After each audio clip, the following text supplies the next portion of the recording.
All right, let's get into another topic here. This will be our final topic for the show, but I think it's a good one. Everybody does a hot seat list. We kind of know who the coaches are that really need a big year.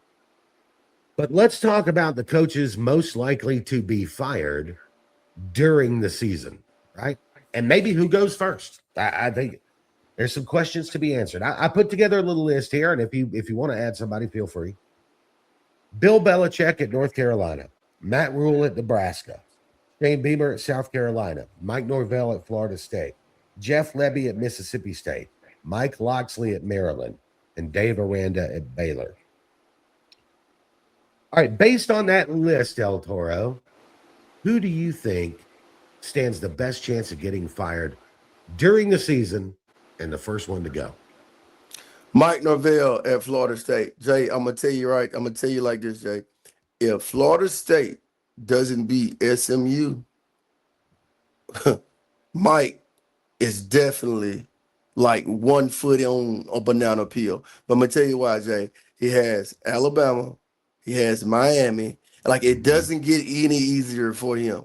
So that's a crucial game, in my opinion, for the Florida State Seminoles. I think that SMU game is massive for him because if he loses that one, it's hard to imagine him going to Tuscaloosa and getting a win, right? Absolutely right. I think he's he's got 1 foot in the grave already, man. I mean, everybody just expects him to be fired. We just don't know when. And I think if they made the move during the season, one of the things that would allow them to do is to start talking to agents about who the next coach is going to be. Because you don't know who you can hire until you're talking to agents, right? And when you talk to the agents, you're going to find out whether or not their guys are interested in you. Are they even interested? So I think that's a really good pick. I'm gonna take another one that I think could happen mid-season or so. But I'm not going to say Belichick. I'm not going to say Belichick. I figured you were going to say it, Jay. I don't think it'll be Belichick, and I'll tell you why. Because I think there's just too much respect for him. He's the greatest coach in NFL history. He's won 6 Super Bowls. Yeah, nobody's ever done that. So you said that they will allow him to finish the season? I think they're going to let him finish the season, good, bad, or ugly. You know what I mean? That's fair. That's fair. Out of respect for his brand, right? Just who he is. You don't want to be the athletic director that canned Bill Belichick at 4 games into a season. But Dave Aranda at Baylor is another story. When Aranda first went to Baylor, his first couple of years, it looked like he was going to get that program moving. And by all accounts, he's a really sharp guy. He's a really smart guy. But man, the last few years have just been rough. And you're a defensive guy and your defense can't play. That's a problem. I think keep your eye on this. If Baylor goes to Atlanta and hangs with Auburn, I'm not saying they got to win the game, but let's say that Auburn wins that game 31-27, right? Something like that. Then I think the Baylor fans will feel pretty good about Baylor's chances in the Big 12. If he goes down there and gets a 42-14 put on him or something like that, then I think the Baylor fans are going to start, you're going to start hearing them calling for him to be gone. And then it won't take but, maybe 2 more losses by game 6. And, he starts out 2-4, 3-3. And you got to go, buddy. Dave, we love you. It's been real. It's been fun, but it ain't been real fun. You know what I mean? So I think Aranda, look, Mike Locksley at Maryland, it could happen, I think. And I feel bad for Mike Locksley. I think he's a decent coach. But the last couple of years have been really rough. Jeff Lebby at Mississippi State, I feel the same way. I don't know that they would fire him mid-season, but because Jeff Lebby his team has looked better every year. They've gotten a little better. Before we continue with this topic here, let me take a minute and thank Chanel Comfort Cooling and Heating. Now, this is if you're watching us in Central Alabama, anywhere near the Lake Martin area, Chanel Comfort Cooling and Heating. You see the phone number down there. They specialize in residential heating and cooling, HVAC systems, whether it's a repair or full replacement. And here's the best part. They are real people who know what life is like. So they're gonna get to you quickly and they're gonna give you a really fair price. HVAC concerns suck. Chanel Comfort Cooling and Heating can really help you out with that. So Check them out. Again, the phone number's down there. You can look them up on Facebook too. Chanel Comfort Cooling and Heating.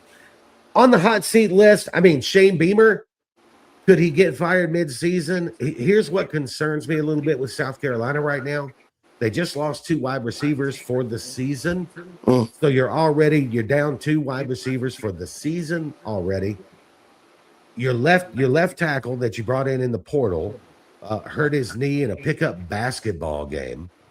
No, when they did like in the spring, they did like a welcome to campus, or it might have been before, might have been January, February, but they did like a, hey, our new players are here. Everybody come, and we're going to have a 3-on-3 basketball tournament for our players. Oh my goodness.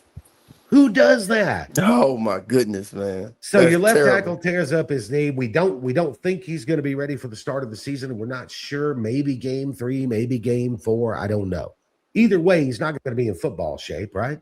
Dylan Stewart, just found out not too long ago, was playing last year down the stretch. Remember, he only had 4.5 sacks. We're like, what's wrong with Dylan Stewart? Turns out he was playing with a broken back. Like spinal? Like not like a broken spine, but like like he had a broken bone in his back, man. Oh man.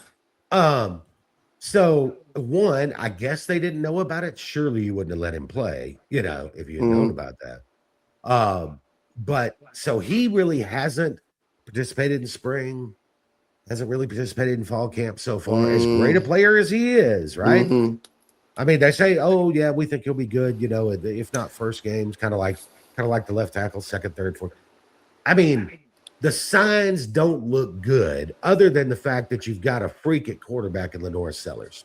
Right, Jay. And I tell you, man, you need those reps, man. Yeah. So if you get off, Shane Beamer gets off to like a 2-4 start, I think it's over. Oh, absolutely. Because they're not going to wait for him to he won 3 of his last 4 games. No. 6. Don't wait for that. If you're going to once you've decided, then do it. If you've made the decision, then do it. So I would keep an eye on the Beamer thing, and I've been kind of thinking of South Carolina as like a bounce back team, but hearing all the stuff with the injuries and now I'm just starting to wonder. Not looking good, Jay. Not looking good, man. Not looking good for the Gamecocks. Sorry.